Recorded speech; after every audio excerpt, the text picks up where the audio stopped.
Alors, nous sommes le 3e jour de notre périple quelque part dans l'Aisne. Et là, nous allons visiter la 5e creute. Donc creute abri caverne, hein, où les soldats se repliaient, où ils étaient en nombre assez conséquent dans ces cavernes, où les soldats se reposaient, voilà. Et c'est la 5e qu'on va faire, donc on découvre de très belles choses dans ces creux, de très beaux vestiges laissés par nos soldats, des gravures d'une splendeur magnifique, donc pour pas se faire oublier, hein. Ils vivent aujourd'hui, on connaît leur nom ici et ça, pour en laissant, parce qu'ils ont laissé leur image, leur trace. Et c'est formidable. Donc nous allons à l'encontre de cette creute et nous espérons trouver encore de belles gravures comme nous en avons trouvé dans les autres abris cavernes qu'on avait visités hier, avant-hier. Et on se réjouit de ces merveilleuses découvertes, de ces vestiges de nos soldats. Donc là, on marche un peu parce qu'elle se trouve à quelque part vers là-bas dans le bois. Alors, nous allons trouver l'entrée. Et dès qu'on y sera, je reprendrai la lecture de la vidéo.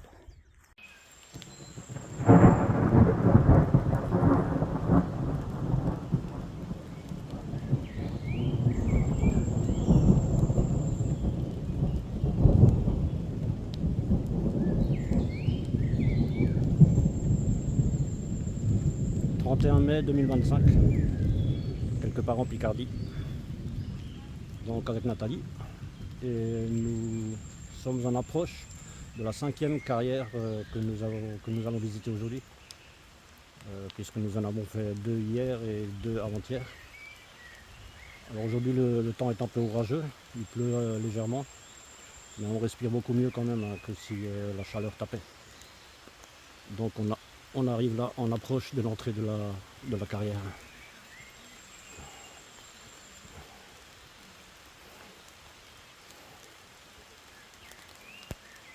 Il y a une entrée ici, je ne sais pas si ça va communiquer avec le reste de la carrière. On verra ça plus tard.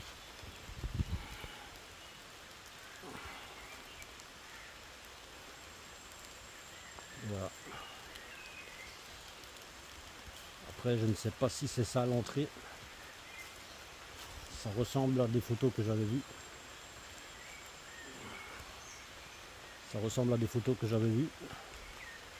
Donc on va rentrer à l'intérieur et puis voir.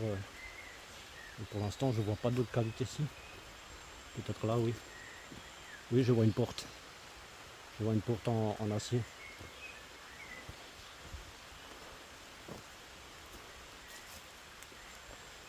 Alors une carrière occupée en 1917 par les soldats français. Position et cantonnement pour un régiment des bataillons français. À flanc de parois de calcaire avec des murs qu'ils ont construits en avant des parois. Alors toujours à la recherche de traces rupestres. Ici cette chambre possédait une cheminée.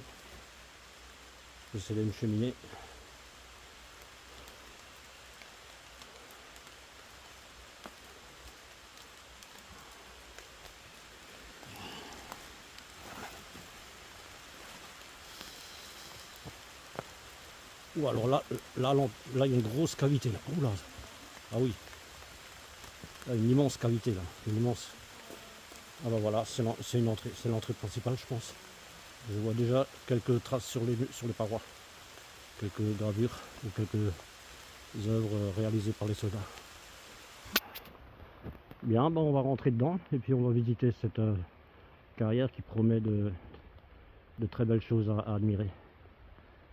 Bien, me voici entré dans la carrière et je vais commencer à explorer du côté droit de l'entrée.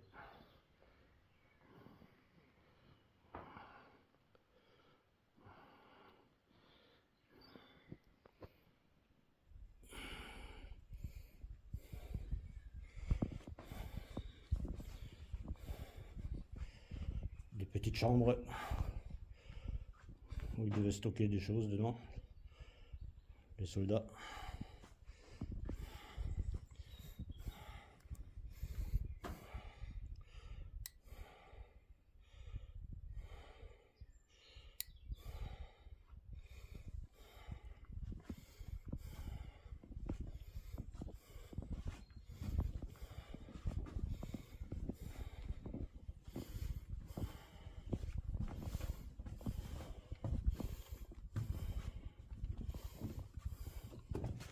Le plafond est tout juste à hauteur juste au-dessus de ma tête. Je me mets sur la pointe des pieds, je touche le plafond avec la tête. Ici, un mur a été construit pour faire aussi une petite chambre, une cavité avec un muret pour fermer. On est là dans une petite cavité. Il y a quelques gravures.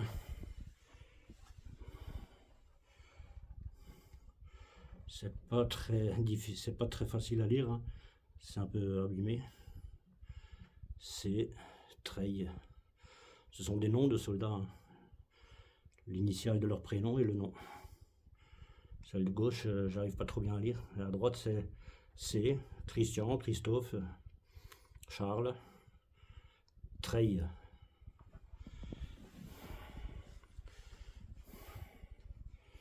Ici, nous avons un cœur avec le nom d'un soldat aussi écrit. Rivasso. Il s'appelait Rivasso. Et ici, un joli blason. Un joli blason avec les gravures 44e d'infanterie, 69 T, territoriaux peut-être, 2e compagnie, 2e section. Et en bas, OR ou GR ou CR. Et en dessous, un petit cartouche avec écrit l'inscription Berne, peut-être la ville de Berne en Suisse, la capitale de la Suisse, mais c'est curieux, le N il est à l'envers. Souvent ça arrivait, il faisait une lettre à l'envers, je sais pas pourquoi.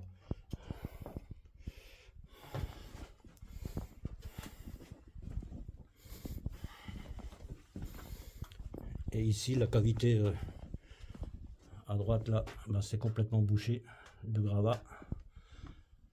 On n'ira pas plus loin par là. Et ici ce bel écusson aussi, mais pas de gravure, pas d'inscription à l'intérieur.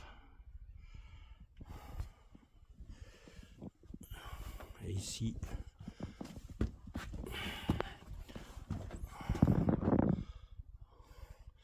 une cavité, et je distingue là posé sur la roche du treillis métallique. Du treillis métallique dont ils se servaient les soldats pour faire des sommiers de lit. Une espèce de tuyauterie, de morceaux de tuyaux en tôle. C'est tout ce qu'il y a dans cette cavité.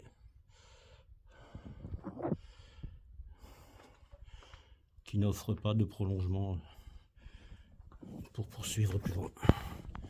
Je vais donc ressortir de ce boyau et rejoindre Nathalie. Alors voilà, ça fait déjà une bonne heure qu'on déambule dans ce labyrinthe de salles multiples qui sont toutes communicantes les unes entre elles. C'est dans ce labyrinthe, je dirais, c'est un véritable labyrinthe. Alors ma chère Nathalie, elle est de nouveau occupée avec les problèmes de son téléphone. Ouais. C'est plein, hein. Elle est face à une paroi où il y a deux belles gravures. Et je viens d'en trouver d'autres. Ici.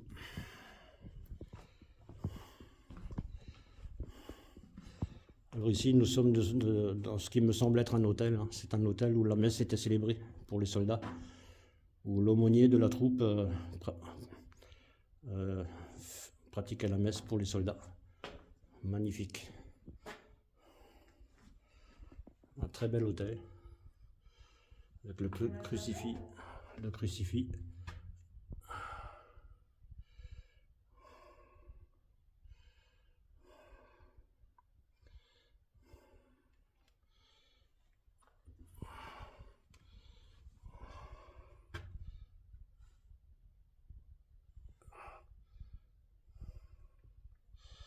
Des écrits au crayon gras.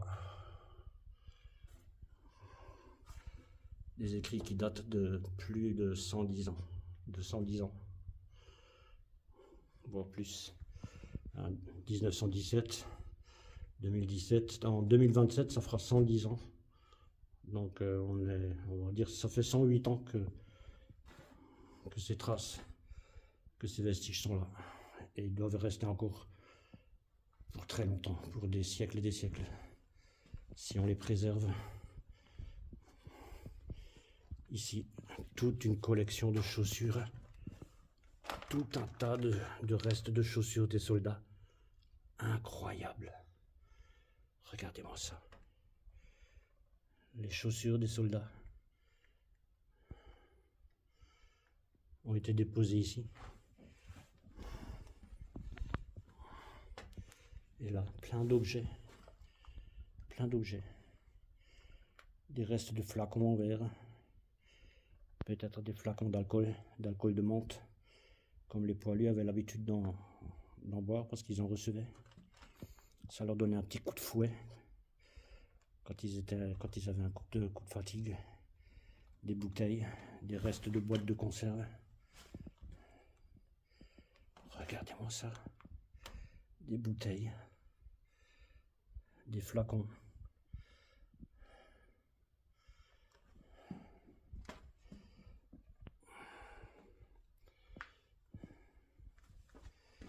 Oui, ce très bel hôtel. Ce très bel hôtel où la messe était célébrée.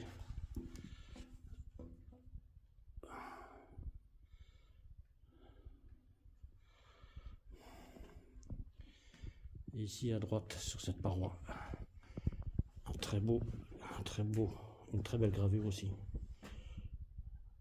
Des fleurs ont été déposées en hommage. Et l'hommage a été fait. Regardez-moi ça.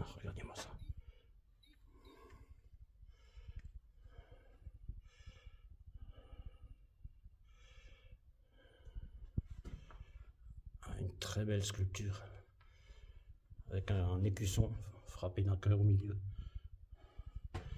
et un texte en mémoire de l'adjudant-chef Maryse Brigui, 1957-2019, officier tradition du 44e régiment d'infanterie, fidèle protectrice de cette chapelle. Superbe.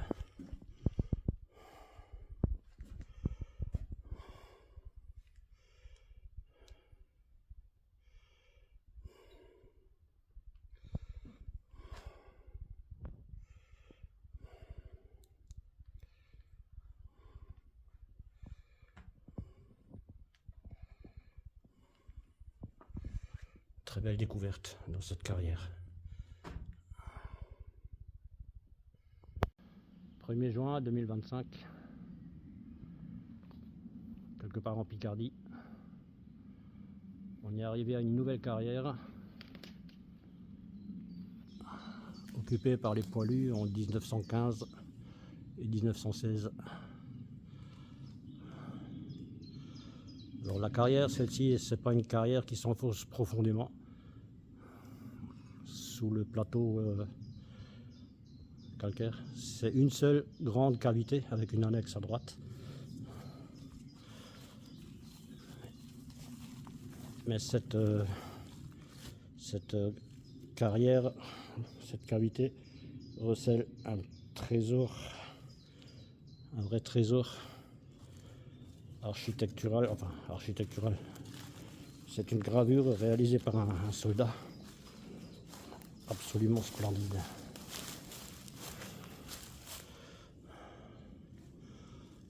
Alors, le plafond doit être à peu près, je dirais, 6 à 8 mètres de hauteur.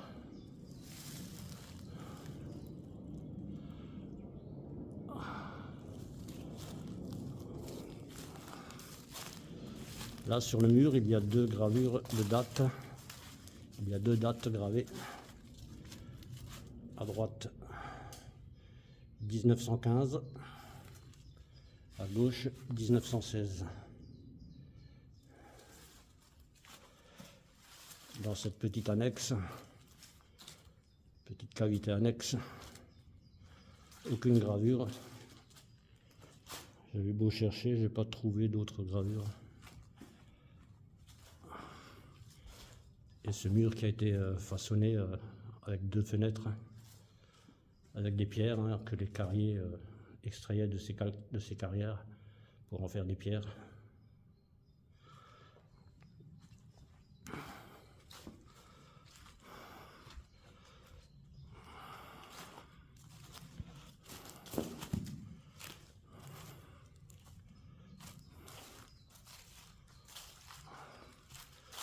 Et cette magnifique sculpture se trouve sur le côté droit de la paroi.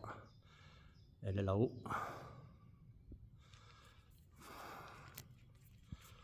Là-haut, sur ce surplomb.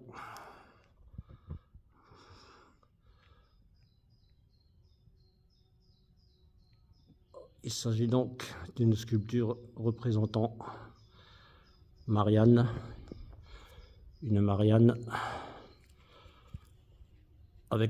qui a un coq posé sur sa tête, et elle surplombe un chasseur alpin qui semble indiquer de la main une direction.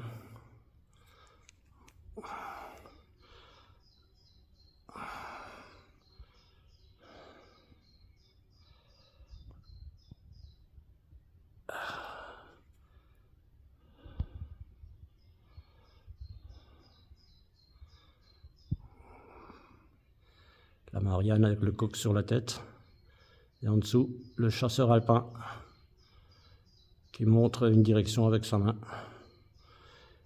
Un peu à gauche, nous avons la tête d'un cosaque.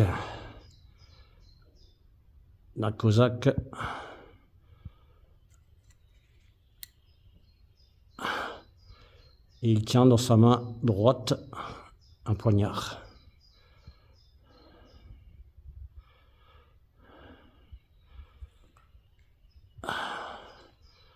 Là-haut, il y a encore un visage gravé, sans doute une Marianne aussi. La vidéo est de mauvaise qualité.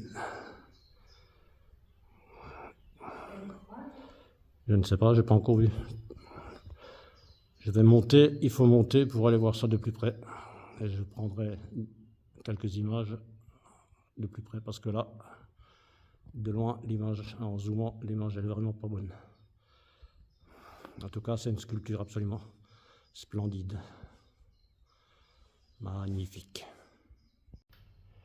Alors voilà, j'ai réussi à monter sur le surplomb. Ça a été un peu difficile, mais j'y suis arrivé. Après, pour redescendre, ça va être autre chose. Alors, je me trouve ici devant cette sculpture représentant Marianne, de profil, notre Marianne nationale.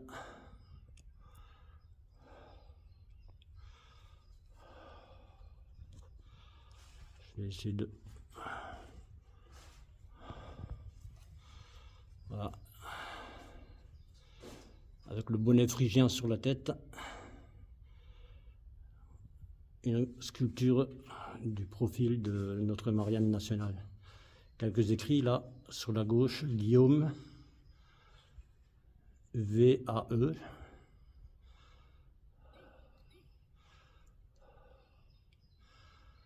Et à droite, Marie Putain. Marie Putain, P-U-T-I-N. Alors je ne sais pas s'il a voulu nommer ainsi sa sculpture représentant Marianne, le soldat qui a fait ça, ou s'il pensait à une autre femme, je ne sais pas.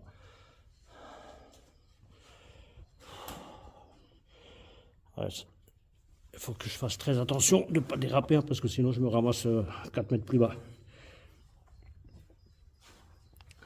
Parce qu'en plus il y a de la terre là, enfin de la poussière de terre sur le surplomb. Pour aller rejoindre l'autre sculpture en face là-bas. Alors je ne vais pas trop regarder mon écran là en filmant, hein. Je vais plutôt regarder où je mets les pieds.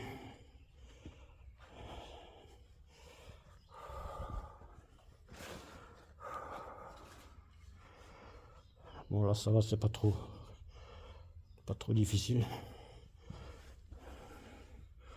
Un petit terrier là, je ne sais pas. On dirait qu'une bestiole, là aussi il y a des gravures.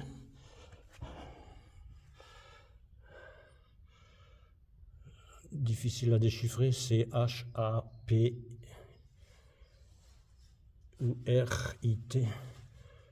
Un 2, un 4 à l'envers. C-H-A-P-U-R-I.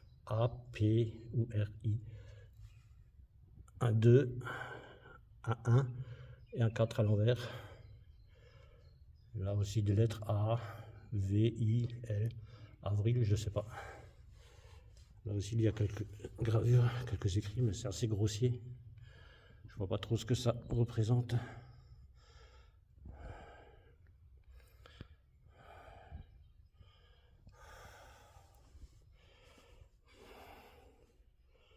Alors, vous voyez où elle est Nathalie, hein, je suis bien à 4 mètres de hauteur là.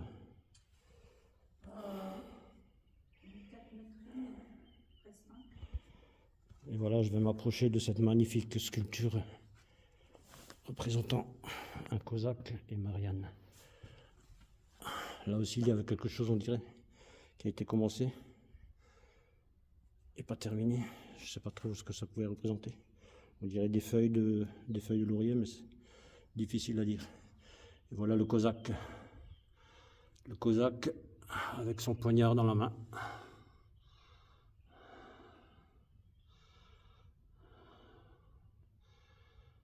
Voilà, c'est absolument splendide.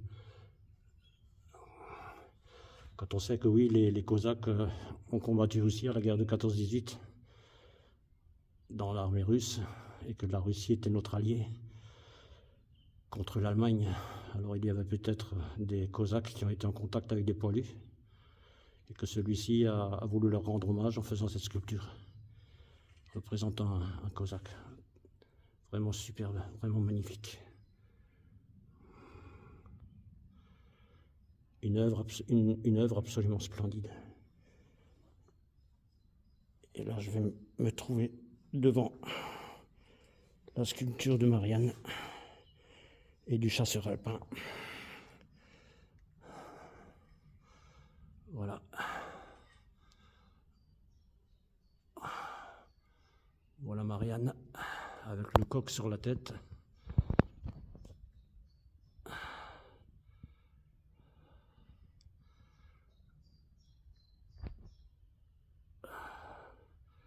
Les bras écartés, sa poitrine, les seins.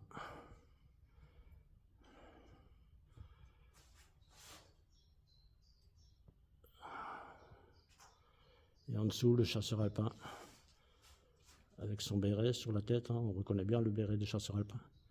De sa main droite, de sa main gauche, il indique une direction.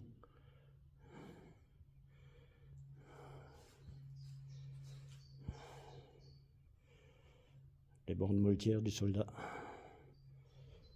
Cette sculpture, elle est magnifique.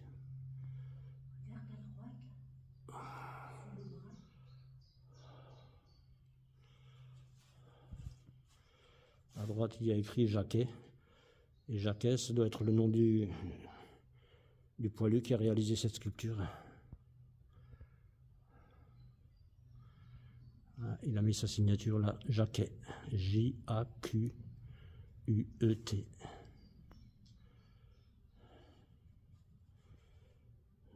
une merveille cette sculpture. Et elle fait bien 2 mètres de haut, hein. Des pieds du chasseur alpin au coq en haut, ça fait facilement 2 mètres de haut.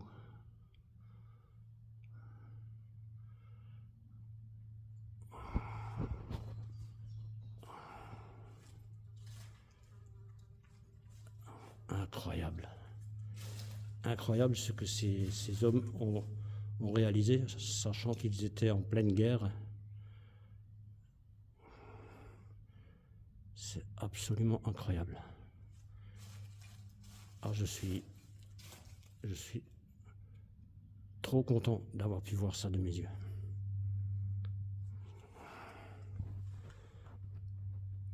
Bien. Donc maintenant, il va falloir redescendre. Et ça va être une autre histoire.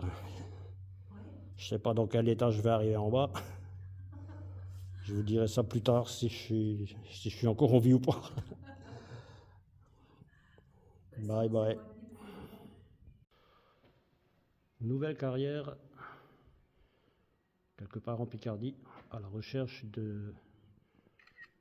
des traces des poilus laissées sur les murs, sur les parois. Nous venons d'entrer dans cette grande carrière et commencer nos recherches. Alors celle-ci, elle a aussi un volume incroyablement grand. Le plafond est bien à 5 mètres de haut. Moi je dirais 5 mètres, 6 mètres, 6 mètres, ouais.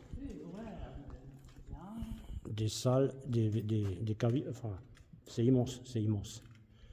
Et là c'est que la petite partie, hein. Enfin je veux dire c'est que le début, on vient d'entrer.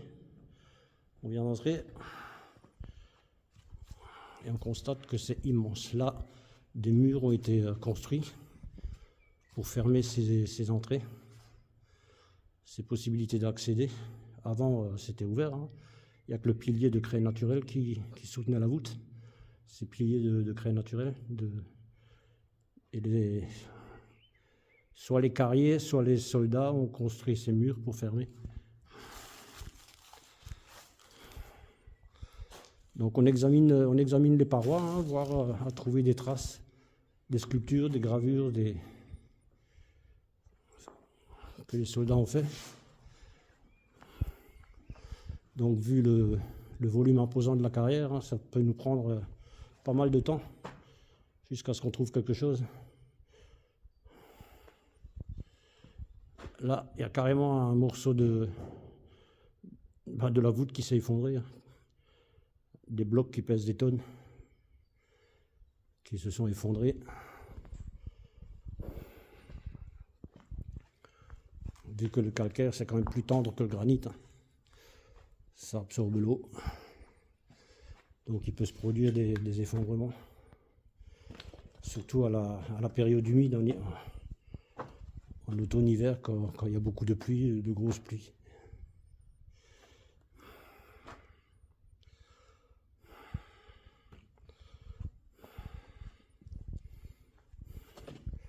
Là aussi, il y avait une entrée, Nathalie, avec une porte. Ah bah je sais pas. Là aussi, il y a une entrée avec une porte.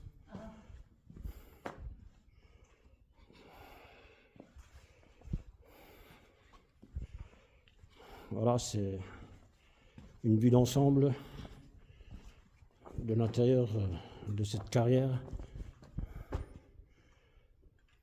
qui a été exploitée bien avant le début de la Première Guerre mondiale, hein, par les gens de la région pour extraire le calcaire, en faire des briques pour construire les maisons, les ponts. D'ailleurs, tous les villages ici, les maisons sont construites avec des pierres extraites et taillées qui venaient de ces calcaires, de ces carrières.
Voilà. Ah.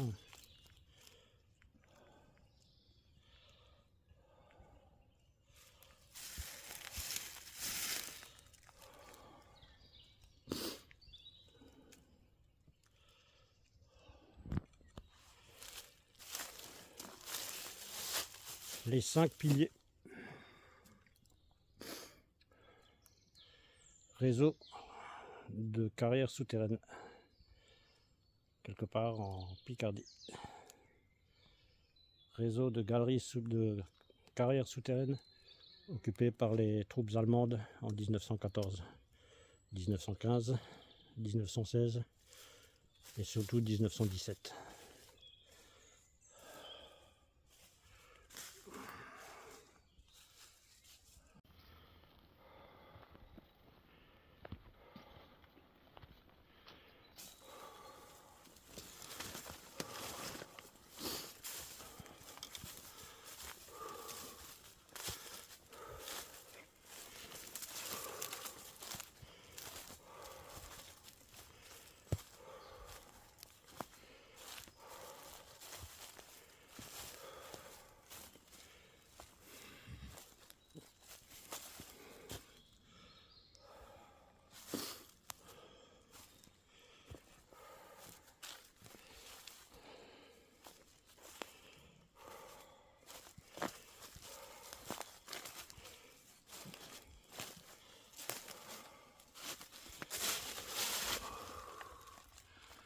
Tu rentres là-dedans.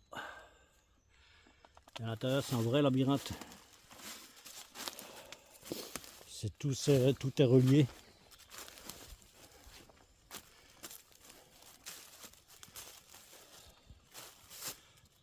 Tout est relié à l'intérieur.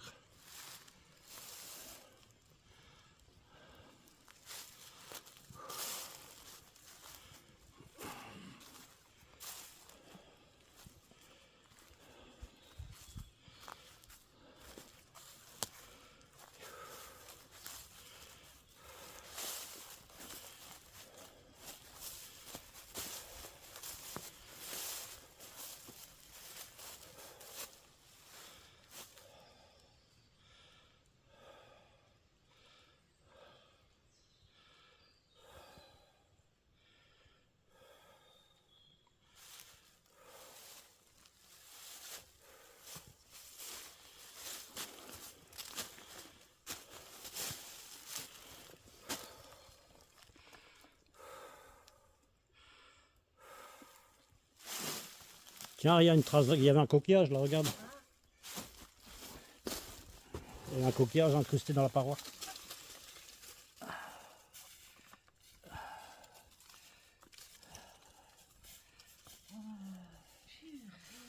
Des coquillages coniques.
J'inspecte les parois, voir s'il y a des gravures faites par les soldats, des écrits, mais non.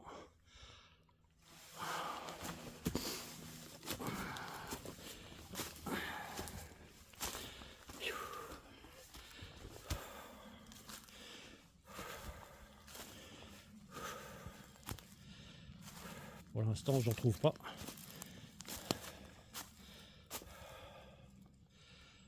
C'est à cause de ces piliers qui soutenaient la voûte qui a disparu, la voûte de la carrière a disparu. Tout a dû s'effondrer déjà depuis des centaines d'années. C'est à cause de ces piliers qui restent encore debout que la carrière est appelée la carrière des 5 piliers.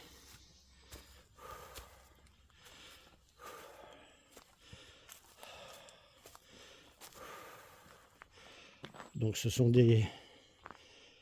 d'anciennes carrières exploitées déjà depuis 1500, 1600 pour extraire le calcaire et en faire des pierres pour la construction des châteaux, des maisons, des ponts. Et ces cavités naturelles, ces carrières ont été exploitées ensuite par les belligérants de la Première Guerre mondiale, aussi bien les Français que les Allemands et que d'autres encore, Anglais, Américains, qui trouvaient ici des abris, des refuges.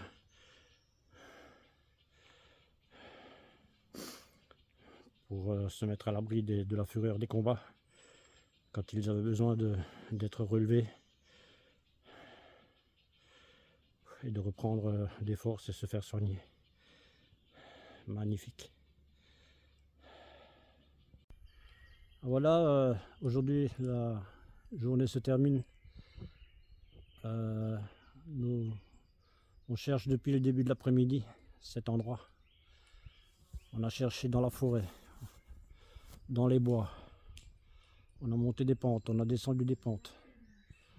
Depuis 12h30, 13h, on a cherché dans cette forêt, sur cette colline, ce qu'on vient de trouver ici. Je pouvais pas me faire à l'idée que je verrais pas ça avant de rentrer demain matin à la maison. Et on vient de le trouver enfin. On a cherché même sous terre, dans le labyrinthe de la carrière. Et on vient enfin de déboucher à l'air libre par une autre sortie de la carrière que par celle où on était entré. Il y a maintenant bien 2 heures, on vient de ressortir par une autre sortie et on est ressorti au bon endroit. On vient de trouver ça.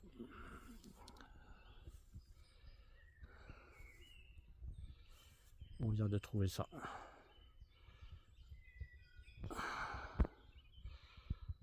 C'est donc cette carrière qui a été occupée par les troupes allemandes en 1917 et qui ont sans doute installé leur état-major ici. Parce que pour immortaliser cet endroit,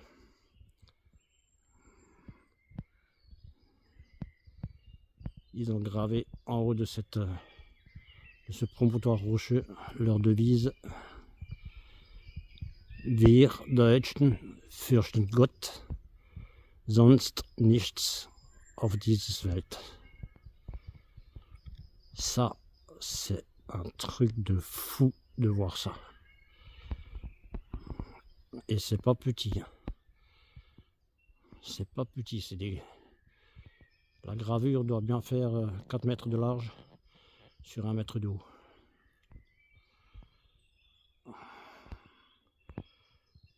Absolument unique en France de voir un truc pareil. Une merveille. Je suis incroyablement heureux d'avoir pu voir ça avant de rentrer à la maison demain.